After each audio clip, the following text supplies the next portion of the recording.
O Jornal Nacional teve acesso às imagens da comitiva do então ministro de Minas e Energia do governo Bolsonaro, Bento Albuquerque, tentando entrar no país com joias avaliadas em 16 milhões e meio de reais, sem pagar impostos de importação ou documentar o bem como parte do patrimônio do Estado brasileiro.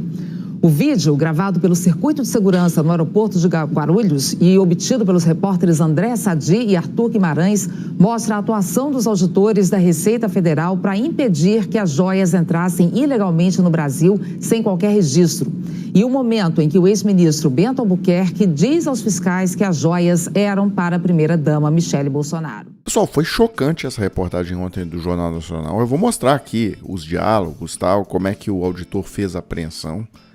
Mas foi impressionante e combina com essa entrevista hoje do Walter Maierovitch, um ex-desembargador, tal. Ele diz o seguinte, né? Bolsonaro cometeu o crime confesso de peculato ao se apropriar de presentes ao país. O ex-presidente Bolsonaro confirmou nessa quarta-feira que assimilou ao seu acervo pessoal um pacote de joias entregue pelo governo da Arábia Saudita. Bolsonaro é um peculatário, conclui Walter Maierovitch, e tentou por 8 vezes se apropriar de bens da União retidos legitimamente pelas autoridades da Receita Federal.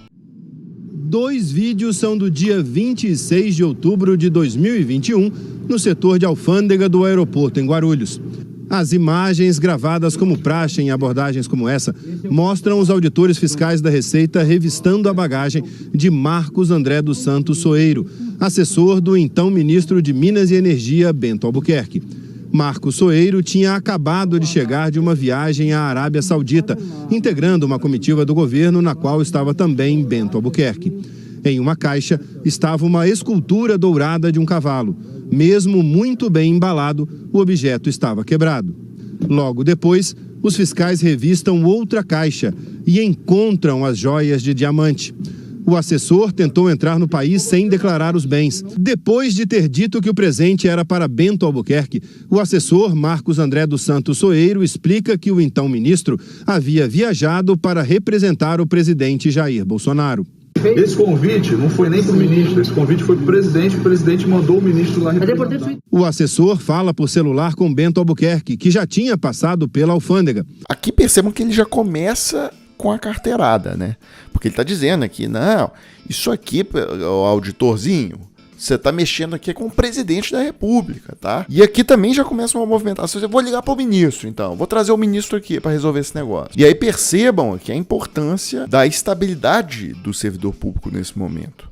Porque você vê, ele está sendo claramente coagido, tal, já vai chegar ali o ministro do Estado, está falando que o presidente da República está envolvido nisso, e ele mantém a postura, né? Essa questão de estabilidade do servidor público não é uma criação brasileira, tá? O Brasil copiou isso de um alemão que criou esse conceito chamado Max Weber, tá?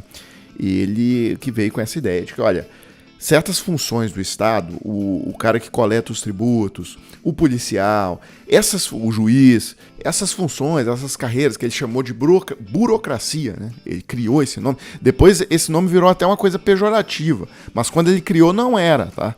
Era uma inovação, inclusive. Ele dizia, ó, é preciso se criar uma burocracia que seriam algumas pessoas que trabalham para o Estado, elas não trabalham para o governo de ocasião, tá? O rei que entrou ali e tal, porque antigamente era assim, o rei nomeia os amigos dele para esses cargos, aí o coletor de tributos só coleta tributo dos inimigos do rei, de quem o rei não gosta, os amigos ele poupa, e tudo é assim, o policial só autua quem o rei não gosta.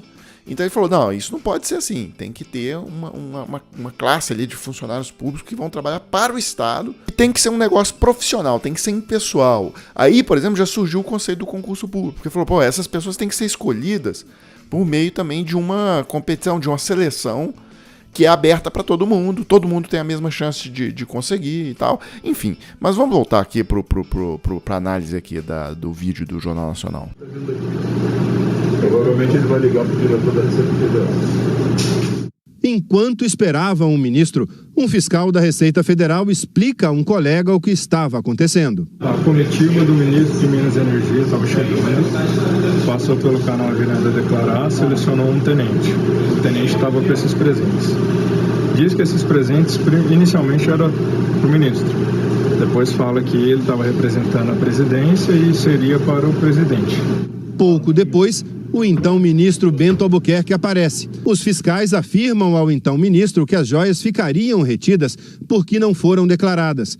Um deles explica que se os presentes foram dados para o Estado brasileiro, poderiam ser liberados posteriormente sem o pagamento de impostos. Nós vamos reter os bens, vamos gerar um documento em nome do senhor, que é o portador, certo? Aí com a orientação, pega esse documento, entrega no gabinete do Ministério, de sua chefia. Esse gabinete vai entregar no gabinete da Secretaria da Receita Federal para que estes trâmites para a outorga dessa imunidade sejam iniciados. Que é óbvio, né, pessoal, que o auditor da Receita ali, ele tá sendo cínico, né? Porque ele tá tirando uma onda com os dois, porque é óbvio que eles sabem qual é o trâmite, o Bento Albuquerque, e ele não quer fazer o trâmite, porque ele não quer que esses diamantes vão para o Estado brasileiro, eles querem que esses diamantes vão para o bolso do Bolsonaro. Eles continuam conversando, as vozes se sobrepõem, mas é possível ouvir o momento em que Bento Albuquerque afirma para os fiscais que as joias ficariam com a então primeira-dama Michele Bolsonaro. Isso tudo vai entrar lá para a primeira-dama. O ministro acaba indo embora sem elas. O assessor assina um termo e também vai embora. As joias foram apreendidas porque a lei diz que quando uma pessoa chega ao Brasil, tem a obrigação de declarar à Receita Federal qualquer bem que esteja trazendo com valor acima de $1.000 e pagar o imposto de importação devido para ficar com o bem. No caso, o imposto seria milionário, dado o alto valor das joias. Olha aqui, pessoal, só pra gente fechar, tem uma matéria agora, dia 9, tá? É do Valdo Cruz, no blog dele, no G1. Polícia Federal apura se Planalto chegou a lançar joias apreendidas pela Receita no acervo pessoal de Bolsonaro. Olha aqui, o que o Valdo Cruz conta nessa reportagem é impressionante, porque ele diz que foi identificado que a Presidência da República emitiu ofícios que colocavam essas joias no acervo pessoal do Bolsonaro e que esses ofícios foram apagados ali por volta do dia 30 de dezembro. E aí eles já identificaram quem que é a servidora que elaborou esses ofícios e depois foi lá e apagou. Tá? E o que eles estão falando, que é a grande desconfiança, é que ela fez esses ofícios, na verdade, porque eles tinham certeza que aquela operação que mandou o cabo lá, o major, no aeroporto buscar as joias no dia 30 de dezembro, que essa operação seria bem sucedida. Então, o cara já foi e ela já redigiu os ofícios, só que aí deu errado. Então, olha, é bomba todos os dias sobre esse caso. E é isso, né, pessoal? A gente volta mais tarde com mais um vídeo para a página. Agora a gente deixa aí a chave Pix do Desmascarando. Se você gosta do nosso trabalho, quiser contribuir com alguma coisa, tá aí. E é isso, daqui a pouco a gente volta.